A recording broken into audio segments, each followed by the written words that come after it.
Hi, my name is Erika Leon, and I'm going to talk about how the right to be a black girl. Once I started reading it, I started associating it with moments with my life. So here it goes. When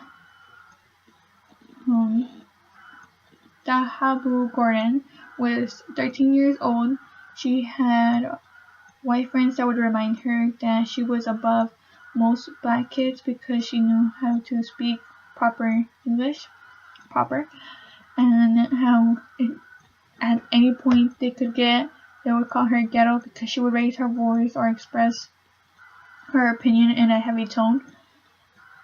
And then when she started to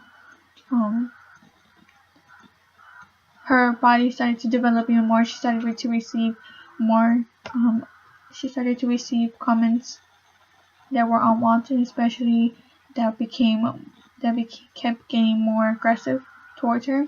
And then men often followed her and threatened her to if she didn't respond to her catcalls, which wasn't fair because her white friends, when they would receive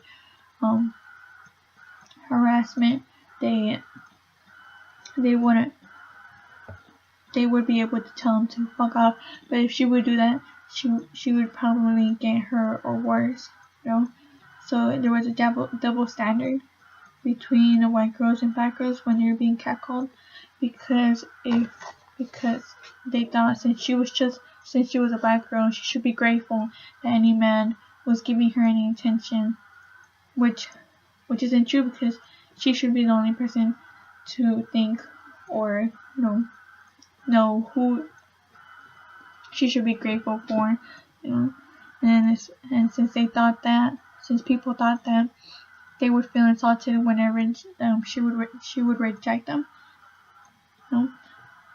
Like, one of her worst experiences was when she was 16 years old and she was on her way to a beauty store when two other boys came up to her and asked her to give her oral sex, to give them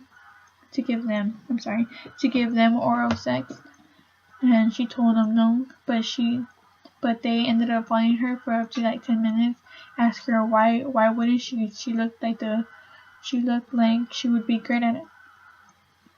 As she walked faster, they sped up more, and as they sped up more, she got more uncomfortable and more scared. But she saw one of her co-workers on her porch. She felt more safe when she saw her co-worker. She screamed out her name and ran towards her. But as she was approaching her co-worker, they yelled out, "God gave you those big, beautiful lips to suck a big, beautiful dick."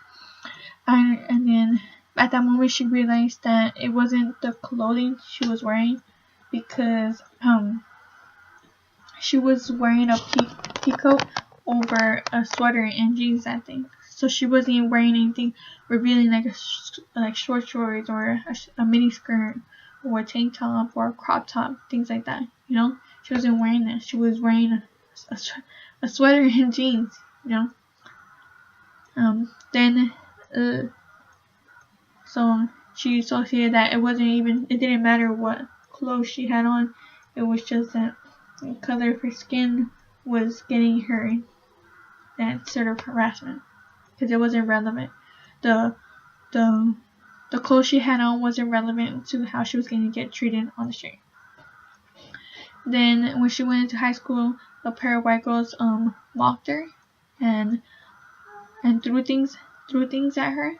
One of her teachers told her that she should report them to the administration.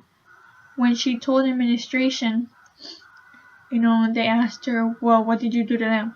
Even though the teacher told them that he had watched them, and the white girls were the ones who were doing the bullying, and she did nothing to provoke them for her to get bullied. So it was unfair that the dean accused her that she had done something to provoke the white girls, when in reality, if it was the other way around, the white girls would have been like, "Oh, well, she's the one who bullied us," and they wouldn't have been asked. It's like, "Well, what did you do to provoke her?" They wouldn't have been asked. And as I quote here from her, as with so many other places, white girls are the standard for what is feminine and delicate, while black girls are viewed as wild brutes. When in reality, that's not true. It can be the other way around. I mean, white girls can be black girls can be feminine and delicate, and white girls can be wild brutes. Or in reality, they can be neither. You know? And she's as I quote, "I'm just happy that I know it's wrong. It took me a terribly long time to register that I don't owe anybody an explanation for who I am and why I deserve to be treated with respect. I spent too long trying to cover up and quiet down to make others more comfortable, so now I have no problem wearing tight and short clothing and wear them as much as possible. And she shouldn't, because it's her body, it's her life. She should be able to choose, and she does deserve respect. She does deserve respect because she's a young woman. Even if she wasn't a young woman, everybody deserves respect. And nobody deserved to be harassed how she was being harassed. Okay? And as I keep quoting her, we're human beings with our own anatomy. If you think I can't throw it back with my girlfriends at a party and still graduate college, that is your problem, not mine. I decided that I'm not going to limit myself from enjoying my youth because people lack critical thinking skills."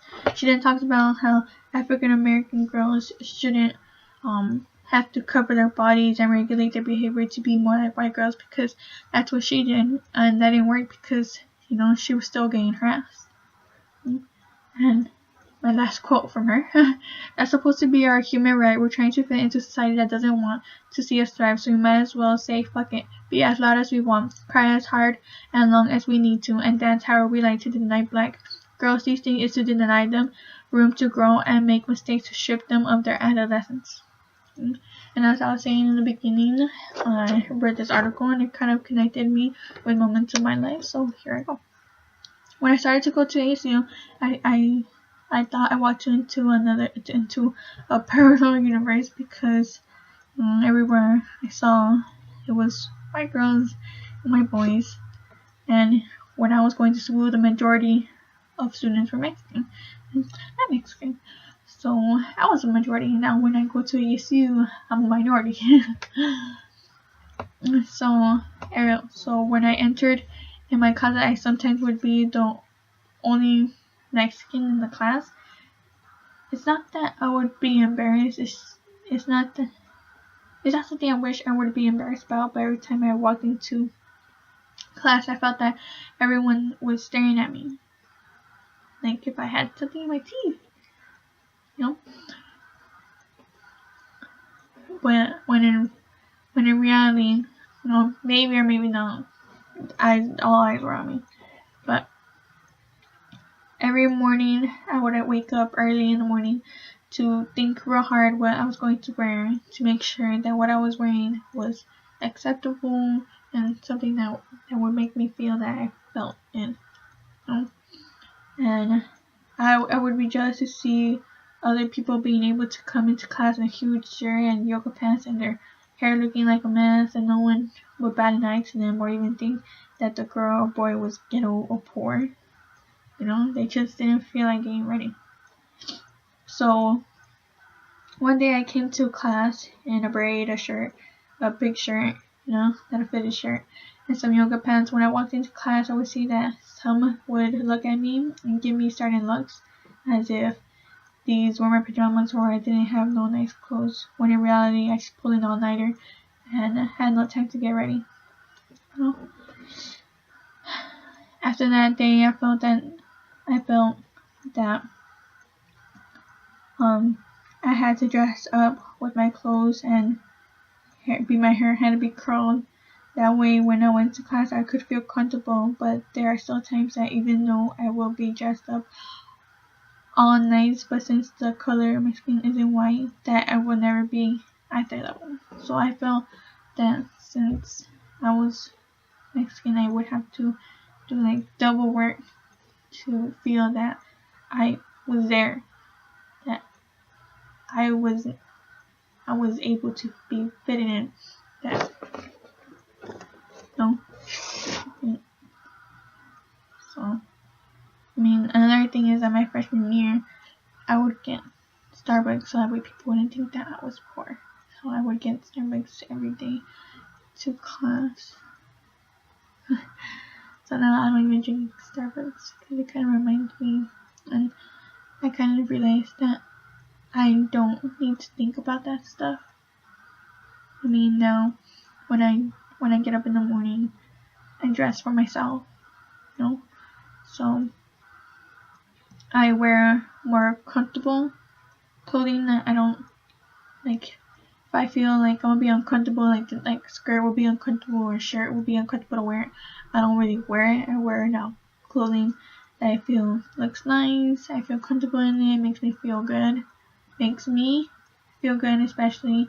And like I now only like do my hair kind of thing. I don't do it all big. It'll be like I did before, you know. So it's nice to feel not pressured to be at a certain level from somebody else, and now just realizing that no matter what, you know, in my eyes, I'm at their level. Cause I got into ASU and I'm proud of myself. So thank you for listening to my video. I hope you like it, and if you didn't, still thank you for listening. Have a nice night.